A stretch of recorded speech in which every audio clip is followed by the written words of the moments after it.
ప్రభునందు సోదరీ సోదరులకు ప్రభు అయిన యేసుక్రీస్తు వారి పేరిట ప్రేమపూర్వక వందనములు తెలియజేస్తుంటున్నాను.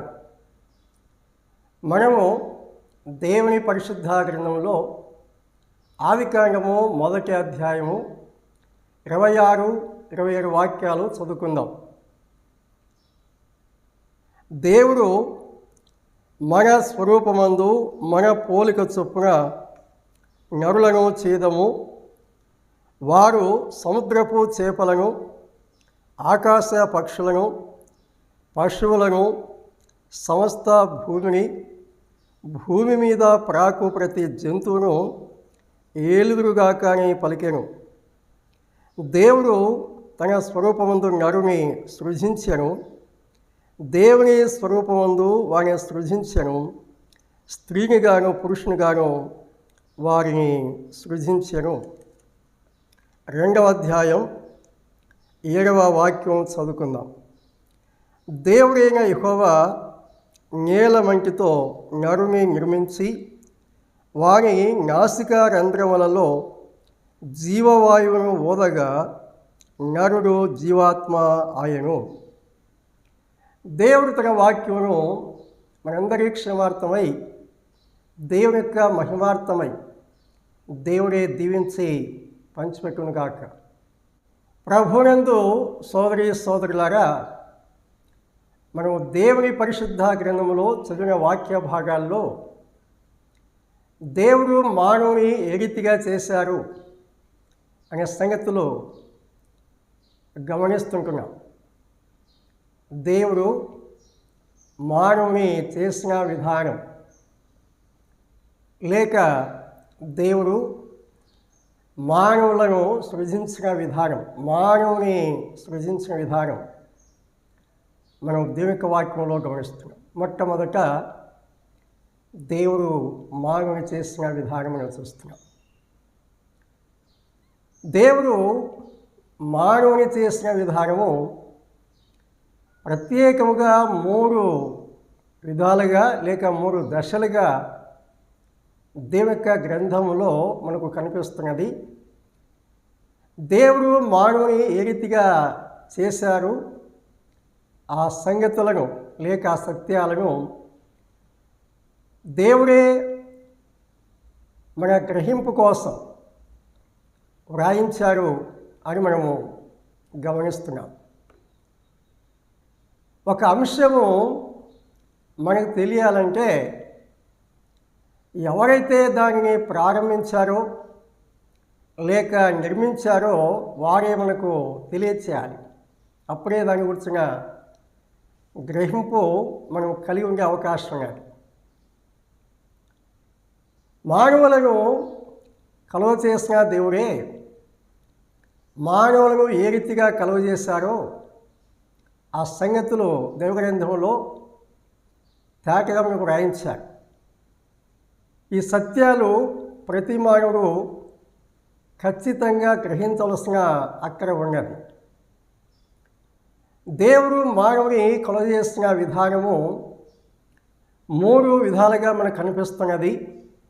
ఆ సంగతులు వరుస క్రమంలో దేవుని వాక్య ఆధారంగా, మానవ జీవిత ఆధారంగా అనే అనుభవంలో మానవుడు ఏవైతే కలిగి ఉన్నారో ఆ సంగతులు కూడా మనము క్రమంగా ధ్యానం చేద్దాం. దేవుడు మానవుని కలుగజేసిన క్రమంలో మొదటిది మానవుని యొక్క దేహ నిర్మాణము, మానవ దేహ నిర్మాణం. ఆదికాండం 2వ అధ్యాయం 7వ వాక్యంలో ఈ సంగతి మనకు కనిపిస్తున్నది. ఈ దేహమును నిర్మించిన వారు ఎవరు? మొదటి ప్రశ్న. దేహమును నిర్మించినది ఎవరు? దేహ నిర్మాణకుడు. ఈ దేహం యొక్క నిర్మాణకుడు దేవుడే. దేహం యొక్క నిర్మాణము దేవుడే చేశారు అని మనం దేవుని యొక్క గ్రంథంలో గమనిస్తున్నాం. రెండో ప్రశ్న, దేవుడు మానవ దేహమును దేనితో చేశారు? దేనితో చేశారు? నేల మంటితో నరుని నిర్మించి అని చెప్పాడు. ఈ శరీరం ఉన్నదే ఇది మంటిలో నుండి తీయబడింది. మంటి ద్వారా నిర్మాణం చేయబడింది. ప్రసంగి గ్రంథము 12వ అధ్యాయము 7వ వాక్యములో మనం చూసినప్పుడు మన్నైనది వెనుకటి వలె మరలా భూమికి చేరును అని చెప్పాడు. వెనుకటి వలె అంటే ప్రారంభంలో ఎక్కడి నుండి తీయబడిందో అక్కడికే మరలా చేరుతుంది అని ప్రసంగి తన గ్రంథంలో తెలియజేశారు. ఈ దేహం గురించి మనం గ్రహించవలసిన ఒక ముఖ్యమైన విషయం ఏంటంటే ఈ దేహము చాలా తక్కువ విలువ కలిగినది, తక్కువ స్థాయి కలిగినది. ఈ దేహమును మనం ఎంత ప్రేమించినా లేక ఎంతగా పోషించినా ఈ దేహము సౌందర్యవంతంగా కనిపించాలని ఎన్ని రీతులుగా ఈ దేహమును మనం అలంకరించినా ఈ దేహము తక్కువ స్థాయికి చెందినది, తక్కువ విలువ కలిగినది. అందుచేత ఈ దేహమును మనం ఎంతగా ప్రేమించినా ఈ దేహముల నుండి ఈ ప్రాణాత్మలు వెళ్ళిపోతే ఎంత గొప్ప వ్యక్తి అయినా, ఎంత మంచివారైనా, ఎన్ని మంచి కార్యాలు చేసినా లేక ఆ వ్యక్తి కుటుంబ సభ్యులు ఇతరులు ఎంతగా ప్రేమించినా ఈ మట్టి దేహమును కొద్ది గంటలు లేక కొన్ని రోజులు మాత్రమే అక్కడ ఉంచుతారు, కానీ ఆ తర్వాత మట్టిలో కలిపేస్తారు. అది కాలుస్తారా లేకపోతే పాతి పెడతారా అనేది వేరే విషయం, కానీ మంటిలో నుండి తీవ్రింది కాబట్టి అది తిరిగి మన్నుగా మారిపోతుంది లేక మంటిలో అది కలిసిపోతుంది. ఈ సంగతులు మనము సామాన్యంగా ఎరిగి ఉన్నటువంటి విషయాలు. ఇక్కడ మరొక విషయం మనం గమనించాలి. ఈ దేహము మంటి నుండి తయారు చేయబడింది కాబట్టి మంటితో సంబంధం కలిగి ఉంటుంది. మంటితో సంబంధము కలిగి ఉంటుంది. ఈ భూమిలో నుండి పండే పంటల ద్వారా ఈ దేహము పోషించబడుతూ ఉంటుంది.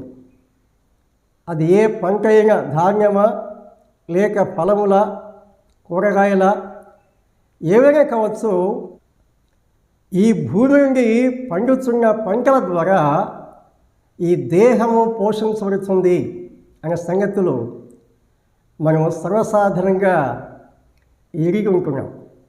ఈ మంటి దేహము నిరంతరము మంటితో సంబంధం కలిగి ఉంటుంది. అది ఇక్కడ మనం గ్రహించవలసిన విషయం. ఈ దేహానికి జ్ఞానేంద్రియం, పంచేంద్రియాలు అంటాం కదా, ఈ దేహము పంచేంద్రియాలు కలిగి ఉన్నది. దృష్టి కలిగి ఉన్నది కన్ను, శబ్దాలు వినటానికి చెవి, వాసన చూడడానికి ముక్కు, రుచి చూడడానికి నాలుక, స్పర్శ జ్ఞానం కలిగి ఉండటానికి శరీరం ఈ దేహము కలిగి ఉన్నది.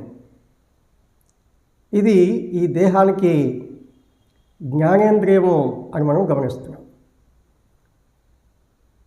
దేహమును నిర్మించిన వారి దేవుడే. మంటి ద్వారా దేవుడి దేహం నిర్మించారు.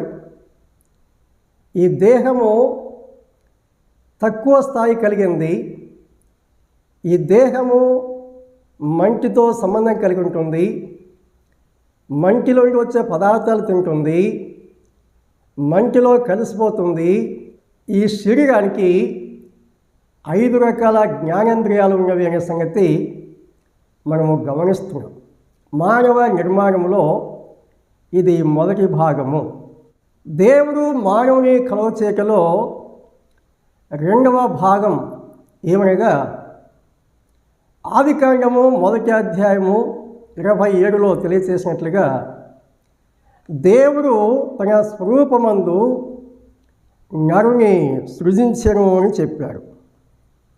దేవుడు తన స్వరూపమందు నరుని సృజించెను. ఈ అంశము మనము గ్రహింపగలిగి ఉండటానికి ముందుగా మనము దైవ స్వరూపములు అనే అంశములు ధ్యానం చేస్తూ వచ్చాం. 8 రకముల దైవ స్వరూపాలను మనము ధ్యానం చేస్తూ వచ్చాం.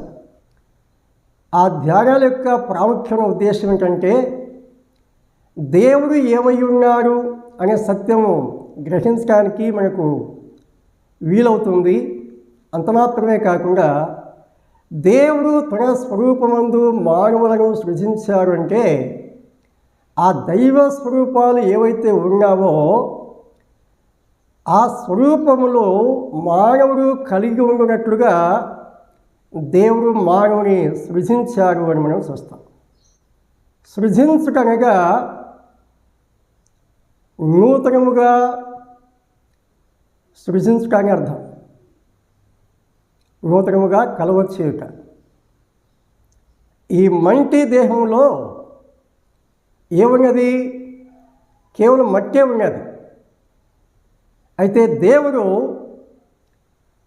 తన స్వరూపములను మానవునికి దయచేశాడు, లేక తన స్వరూపములు కలవాలిగా దేవుడు మానవుని చేశారు అనే సత్యం దేవుని యొక్క గ్రంథంలో మనం చదువుకుంటున్నాం. ఇది 2వ స్థానానికి చెందినది. 2వ స్థానానికి చెందినది. ఇది మనసుకు, హృదయానికి సంబంధించిన అంశం. సృజించుట. ఒక విధంగా చెప్పాలంటే దేవుడు ఏ స్వభావం కలిగి ఉన్నారో ఆ స్వభావం గలవానిగా దేవుడు మానవులను సృజించాడు. దైవ స్వభావములు గలవానిగా దేవుడు మానవుని కలగచేశాడు, లేక సృజించాడు. ఈ సత్యాలు మనము దైవ గ్రంథంలో గమనిస్తున్నాం. దేవుడు మానవుని ఎంత ఉన్నతమైన వానిగా కలుగ చేశారో ఈ సత్యాలు మనకు వివరిస్తుంటున్నాడు. ఈ స్వరూపములు, ఈ స్వభావము దేవుని నుండి, దేవుని ద్వారా మనకు దయచేయబడి ఉన్నవి అని దేవుని యొక్క వాక్యంలో మనం గమనిస్తున్నాం. దేవుడే మనకు దైవ స్వరూపములు దయచేశారు. ఇందులో జ్ఞానేంద్రియం ఏమిటంటే స్వయిచ్ఛ. మానవుడు సొంతంగా ఆలోచన చేయగలడు, నిర్ణయాలు తీసుకోగలడు.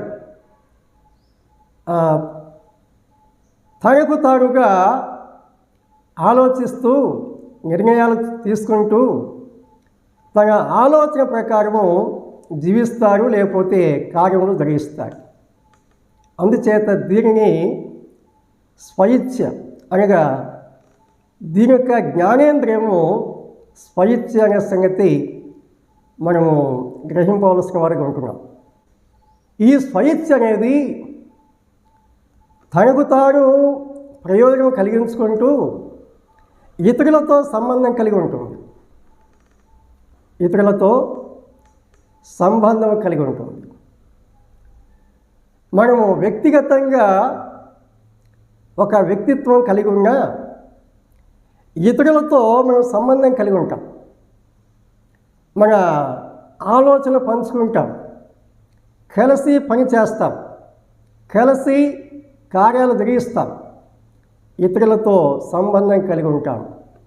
ఈ సంగతి కూడా మన జీవితాల్లో మనం బాగా ఎరిగినటువంటి విషయం. మానవుని కలవచేయటలో 3వ భాగం ఊదుట అనే మాట మనం గమనిస్తాం. ఆదికాండము 2వ అధ్యాయం 7లో 2 అంశములు ఉన్నవి కదా. దేవుడైన యెహోవా నేలమంటితో నరుని నిర్మించి అని చెప్పాడు. అది మొదటి భాగం. ఇక 2వ భాగం ఏమిటి? ఆ వాక్యములు వాని నాసికా రంధ్రములలో జీవవాయువును ఊదగ అని చెప్పాడు. ఈ జీవవాయువును ఊదినప్పుడు మానవుడు జీవాత్మ అయ్యాడు అని చెప్పాడు. ఊదుట మానవుని కలవచేకలో దేవుడు చేసిన మూడవ కార్యం ఏమిటంటే, దేవుని యొక్క ఆత్మ లేక జీవాత్మను ఈ మనిషి యొక్క నాసిక రంధ్రములలో ఊదినప్పుడు ఈ మానవుడు జీవం గలవాడుగా ఆత్మ గలవాడుగా అయ్యాడు అని దేవుని యొక్క వాక్యంలో దేవుడు మనకు తెలియపరుస్తుంటున్నాడు. ఇది దేవునిలో నుండి వచ్చినది. దేవుడు జీవవాయువును ఊదగా నరుడు జీవాత్మ ఆయను అని చెప్పాడు. ఇది దేవునిలో నుండి వచ్చింది కాబట్టి మిగిలిన 2 అంశాల కంటే ఇది ఉన్నతమైన స్థానానికి చెందినది. స్వరూపములు కూడా దేవుని నుండి వచ్చినవే, అయితే వాటికంటే ఇది 3వ స్థానం కలిగి ఉన్నది. మిగిలిన 2 కంటే ఉన్నతమైన స్థానము కలిగి ఉన్నది అని మనం చెప్పవచ్చు. మొదటిది అనగా దేహ నిర్మాణం మంటి నుండి వచ్చినది. రెండవది దేవుని యొక్క స్వభావం, అది కూడా దేవుని వచ్చిందే, కానీ అది 2వ స్థానానికి చెందినదిగా మనం చూస్తాం. మూడవది ఆత్మ.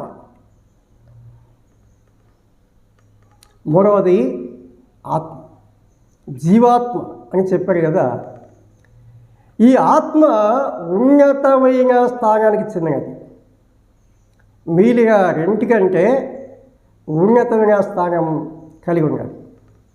ఆత్మ యొక్క జ్ఞానేంద్రియం ఏమిటనగా దేవుని ఎరుగుట. అందుకే మిగిలిన 2 అంశాల కంటే ఈ అంశము ఉన్నతమైనదని, మహోన్నతమైనదని మనము మొదట ఆలోచన చేస్తాం. దీని జ్ఞానేంద్రియము దేవుని ఎరుగుట చాలా ప్రాముఖ్యమైనటువంటి విషయం. దేవునితో సంబంధము కలిగి ఉండుట. ఈ సంగతులు మనం దేవుని యొక్క గ్రంథములో గమనిస్తూ ఉంటున్నాం. కోరహు కుమారులు తెలియజేసినట్లుగా నా శరీరము, నా ప్రాణము దేవుని కొరకు తృష్ణగొనుచున్నవని చెప్పారు. శరీరము, ప్రాణము, ఆత్మ దేవుని కొరకు తృష్ణగొనుచున్నవి అని ఆ వాక్య భావంలో తెలియజేశారు. దేవునితో సంబంధం కలిగి ఉంటాయి, దేవుని సన్నిధి కోరుకుంటాయి, దేవుని యొక్క సహవాసం కోరుకుంటాయి. ఎందుకు మానవుడు దేవుని కొరకు తప్పిస్తాడు, దేవుని సన్నిధి కోసము తప్పిస్తాడు, దేవునితో సహవాసం కలిగి ఉండాలని ఎందుకు తప్పిస్తాడంటే, దేవుని యొక్క ఆత్మ దేవుడు మనలో ఉంచాడు కాబట్టి ఈ జీవాత్మ పరమాత్మతో సంబంధం కలిగి ఉండటానికి కోరుకుంటుంది. అయితే విచారకరమైనటువంటి విషయం ఏంటంటే, ఈ జీవాత్మ దేవునితో సంబంధం కలిగి ఉండటానికి బదులుగా దురాత్మతో సంబంధం కలిగి చాలా నష్టానికి లోనవుతున్నదని కూడా దీని వాక్యం తెలియపరుస్తుంటున్నది. దురాత్మ కూడా ఉన్నది. ఒకసారి నేను బస్సులో ప్రయాణం చేస్తుంటున్నాను. ఆయనకు సత్యస్వార్త అందించడానికి నేను ప్రారంభించినప్పుడు ఆయన కూడా కొంత దైవికమైనటువంటి మార్గమును అనుసరించాడు కాబట్టి ఈ జీవాత్మ గురించి, పరమాత్మ గురించి కాస్త మాట్లాడటం జరిగింది. అప్పుడు నేను చెప్పాను, ఈ జీవాత్మ పరమాత్మతో సంబంధం కలిగి ఉండాలని, సహవాసం చేయాలని తప్పిస్తుంది. కానీ అయితే ఈ పరమాత్మతో సంబంధం కలిగి ఉండటానికి బదులుగా దురాత్మతో సహవాసం చేస్తున్న కారణం చేత మానవుడు చెడిపోతున్నాడు అని చెప్పినప్పుడు ఆయన ఆశ్చర్యాన్ని వ్యక్తం చేశారు. ఏంటయ్యా మీరు చెప్పేది? దురాత్మ ఉన్నదా అంటే దురాత్మ ఉన్నది అనే సంగతి కూడా ఆయనకు అర్థం కాలేదు పాపం. ఎందుకు అర్థం కాలేదు? దైవ గ్రంథం చదువుకుంటే అర్థమవుతుంది.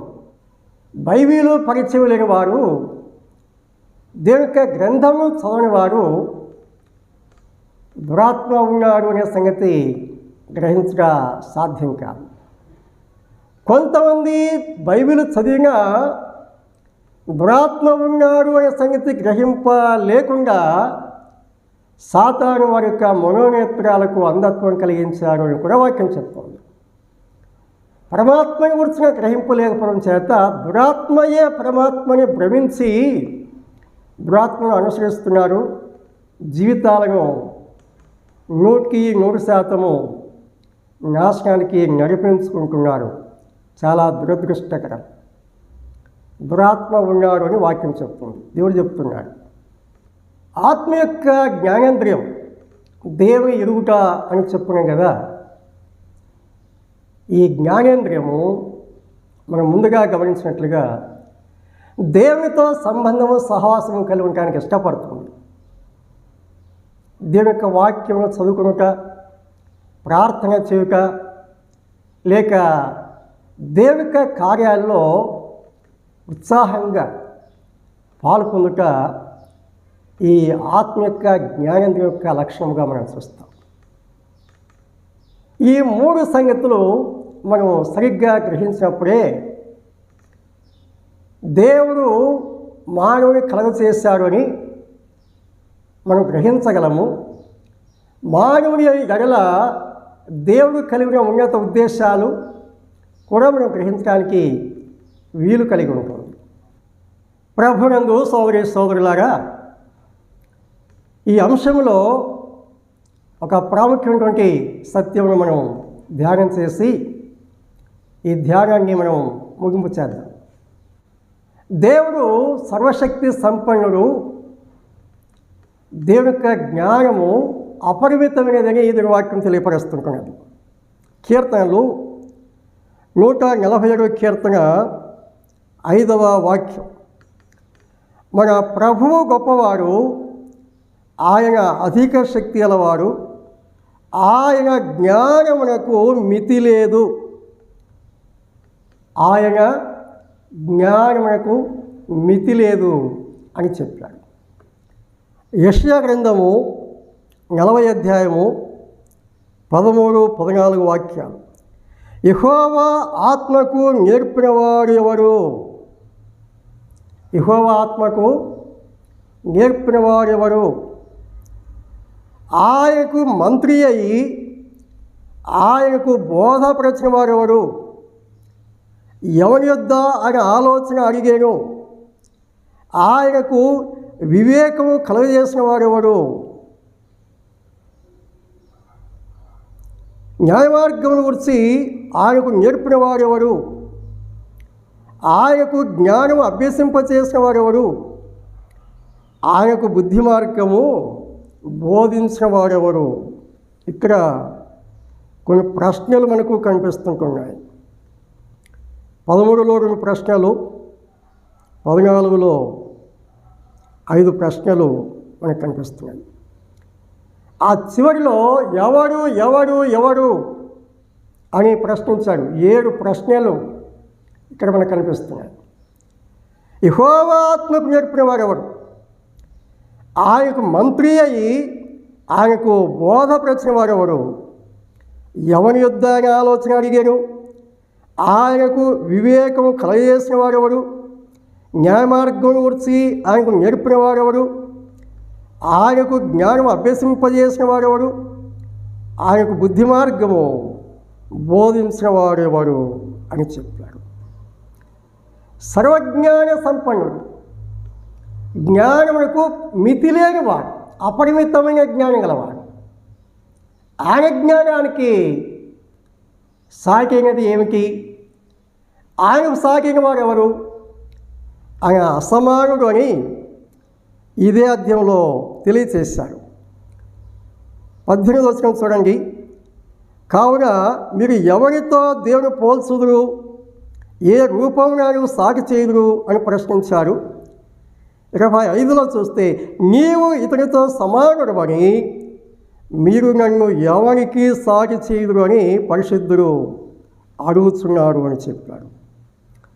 రోమపత్రిక 11:34లో పౌలు దేవుని యొక్క జ్ఞానమును ప్రశంసించాడు. ఆహా, దేవుని బుద్ధి జ్ఞానముల బాహుల్యము బహు గంభీరము అని చెప్పాడు. దేవుని బుద్ధి జ్ఞానముల బాహుల్యము బహు గంభీరములు అని చెప్పాడు. ప్రభునందు సోదరి సోదరులారా, కొంతమంది తాము మహామేధావులమని దేవుని వాక్యంలో ఉన్నట్లుగా కాకుండా కల్పితాలు కల్పించి దుర్బోధలు చేస్తుంటారు. అటువంటి వారి విషయంలో మనం ఎంతైనా జాగ్రత్త కలిగి ఉండాలి. రోమపత్రిక 11వ అధ్యాయము 33-34 వచనాలు. ఆహా, దేవుని బుద్ధి జ్ఞానముల బాహుల్యము ఎంతో గంభీరము, ఆయన తీర్పులు శోధింప ఎంతో అసఖ్యములు, ఆయన మార్గములు ఎంతో అగమ్యములు. ప్రభు మనస్సు ఎరిగిన వారు ఎవరు, ఆయనకు ఆలోచన చెప్పిన వారు ఎవరు అని ఈ వాక్య భావంలో తెలియచేశారు. దేవుని బుద్ధి జ్ఞానుల బాహుల్యము ఎంతో గంభీరమని చెప్పారు. ఆయనకు ఆలోచన చెప్పేవారు ఎవరున్నారు? ఎవరిద్దా అని ఆలోచన అడుగుతారు? ఆయనకు అవసరమా? సర్వజ్ఞాన సంపన్నుడు, అపరిమితమైన జ్ఞానం కలవాడు. ఆయనకెవరు బోధించవలసిన అవసరం లేదు, ఆయనకు నేర్పించవలసిన అవసరం లేదు. ఆయన మహాజ్ఞాని, జ్ఞానులకు జ్ఞాని. ఆయన జ్ఞానానికి అంతము లేదు అని చెప్పాడు. కాబట్టి దేవుడు చేసే ఏ కార్యానికైనా మరి ఒకరి దగ్గర ఆలోచన చేయవలసినటువంటి అక్కడ దేవునికి ఏమాత్రం ఉండదు. ఈ సత్యాన్ని ప్రతి సేవకులు, ప్రతి విశ్వాసి, ప్రతి వ్యక్తి ఖచ్చితంగా గ్రహించి తీరాలి. గ్రహించి తీరకపోతే ప్రమాదం ఉన్నది. సాతాను డైవర్ట్ చేస్తాడు. మీ ఆలోచనలు దేవుని శక్తి సామర్థ్యం మీద సందేహం కలిగిస్తారు సాతాను. సాతాను యొక్క ఉద్దేశం ఏంటంటే దేవుని శక్తి సామర్థ్యాల మీద, అనే జ్ఞానం మీద సందేహాలు కలిగించి దేవుని నుండి మానవులను వేరు చేయడమే వారి యొక్క విధానం. మానవుల జీవితాల్లో ప్రారంభం నుండి వారు చేసిన కార్యం అదే. కాబట్టి ప్రతి వ్యక్తి కూడా చాలా జాగ్రత్తగా ఉండాలి. దైవిక విషయాల్లో ఉన్నట్లుగా గ్రహించాలి. ఆయన మహిమ, ఆయన మహాత్మ్యం, ఆయన సర్వశక్తి, ఆయన సర్వజ్ఞానం జరగాలి. ఆయనను ఎరిగి ఆయనను మహిమపరచాలి. వాక్య సత్యానికి, దైవ స్వభావానికి వేరుగా ఎవరు ఏది మాట్లాడినా దాన్ని నమ్మవలసిన అక్కడ లేదు, దాన్ని అనుసరించవలసిన అక్కడ అంతకంటే అవసరం లేదు. దేవుడు సర్వసత్యాలు తన గ్రంథంలో రాయించారు. దేవుని యొక్క వాక్యం చదువుకుంటూ, ప్రార్థనాపూర్వకంగా వాక్యం నేర్చుకుంటూ, దుర్బోధలను ఖండిస్తూ, దుర్బోధలకు దూరంగా జీవిస్తూ దేవుని పిల్లలుగా సాగిపోవాలని దేవుడు తన వాక్యం ద్వారా మనకు నేర్పిస్తున్నారు. ఆ రీతిగా సాగిపోతూ దేవుని యొక్క నామానికి మహిమ కలిగిస్తాం. దేవుడి వాక్య సత్యాలు మనందరికీ క్షేమార్థమై, దేవుని యొక్క మహిమార్థమై దీవించి స్థిరపరచి ఫలింపచేసి విస్తరింపచ్చునుగాక. ప్రభు పేరిట అందరికీ ప్రేమపూర్వక వందనాలు తెలియజేస్తున్నాను.